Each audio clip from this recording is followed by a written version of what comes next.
Hey everybody, it is Eric Lukas with GG Homes here in San Diego, your favorite local house buyers. And I wanted to do something a bit different for today's video. In today's video, I wanted to tell you why I love real estate and give a kind of cool example on why real estate is such a great investment.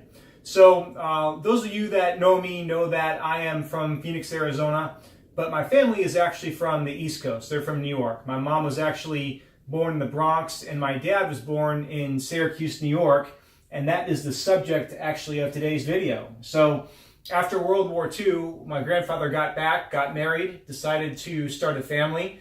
So he took out a mortgage in 1947 on a 2-bed, 1-bath, 800 square foot house in upstate New York, actually the zip code right here, 13208. And he told me before he passed away that that mortgage back in 1947 was only $2,500. $2,500 for a mortgage.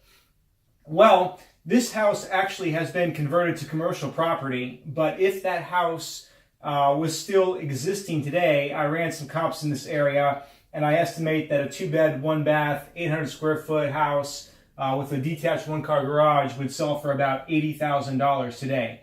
Now, examples like this are actually pretty common, right? Especially here in San Diego, in a city where everything has gone right. We've got nice weather, we've got a booming economy.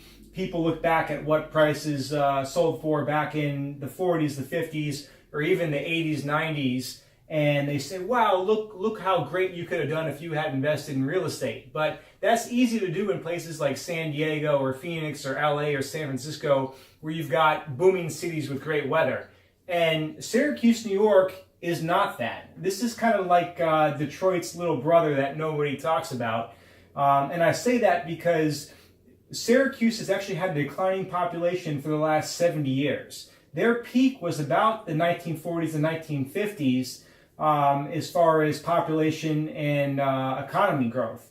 After the 50s, they've kind of fallen off, and it's really a depressed town. So the cool thing about this example is even in a city where everything's gone wrong, even in a city where it's cold and nobody wants to live, even in a city where they've had a declining population for the last 70 years, your real estate investment that you made back in 1947 would still have paid off today.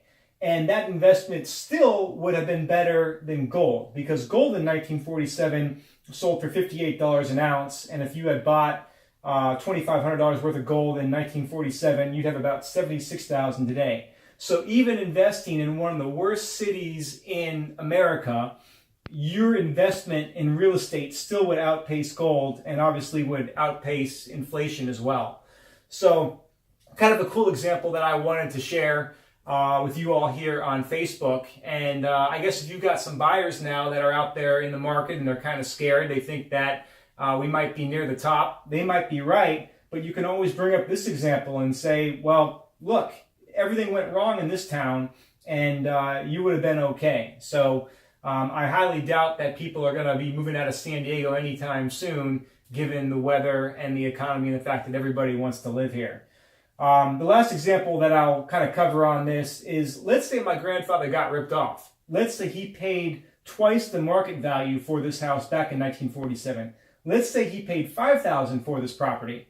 Today, it really wouldn't matter. Today, even if he paid double what the property was worth, he still would have come out more than okay and made a gigantic return on his investment. So even if you buy near the top, as long as you can cash flow, if you hold on to it long enough, due to inflation and due to our national debt, in the end, you're probably going to come out okay. So again, Eric Lukas here with GG Homes in San Diego. I thought this was a cool kind of example that I wanted to share with you. And of course, if you've got any off-market deals or pocket listings here in San Diego, we'd love to be your buyer. Take care, and until next time.